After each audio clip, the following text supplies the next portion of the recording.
નમસ્કાર મિત્રો, ધુરંધર ફિલ્મમાં રહેમાન ડકેટના પુત્રનો રોલ ભજવનાર હિતુન પુજારા વિશે આજે થોડી ચર્ચા કરવાના છીએ. સાથે સાથે એમની આવનાર ફિલ્મો વિશે પણ ચર્ચા કરવાના છીએ.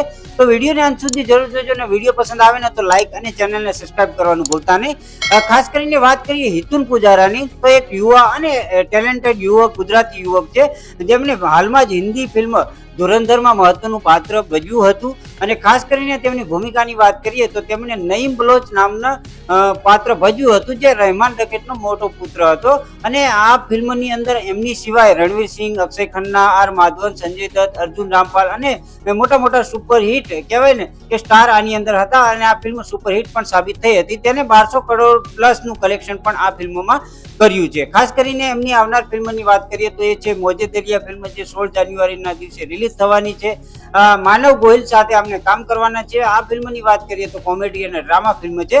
સાથે સાથે આમની સિવાયની ફિલ્મની વાત કરીએ તો ગુટરગુ નામની એક એમેઝોન મિની વેબ સિરીઝ હતી, તેની અંદર પણ આમને કામ કરેલું છે. એમની સિવાય ગુજરાતી ફિલ્મોમાં પણ ઘણા બધા કામ કર્યા છે.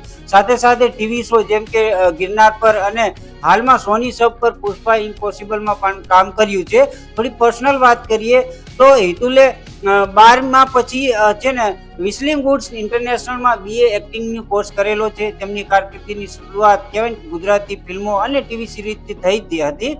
અને ખાસ વાત કરીએ આવનાર ફિલ્મની તો મોજે દરિયા ફિલ્મ આવવાની છે, જે 16 જાન્યુઆરીના દિવસે રિલીઝ થવાની છે.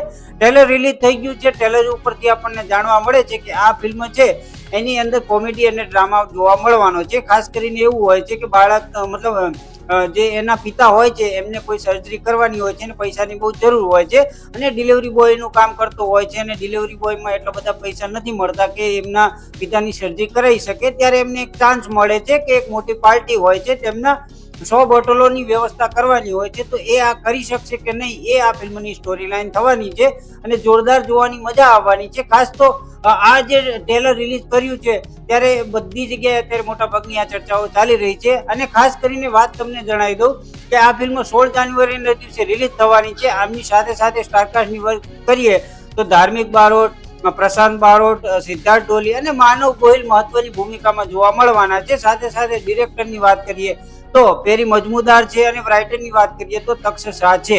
ખાસ આ ફિલ્મ માટે આપ કેટલા એક્સાઇટેડ છો એ કમેન્ટ કરીને જરૂર જણાવજો. વિડીયો પસંદ આવ્યો હોય તો લાઈક અને ચેનલને સબસ્ક્રાઇબ કરવાનું ભૂલતા નહીં. તો મળીએ છીએ આવતા વિડીયોની અંદર. ત્યાં સુધી બધાને જય શ્રી કૃષ્ણ અને જય માતાજી.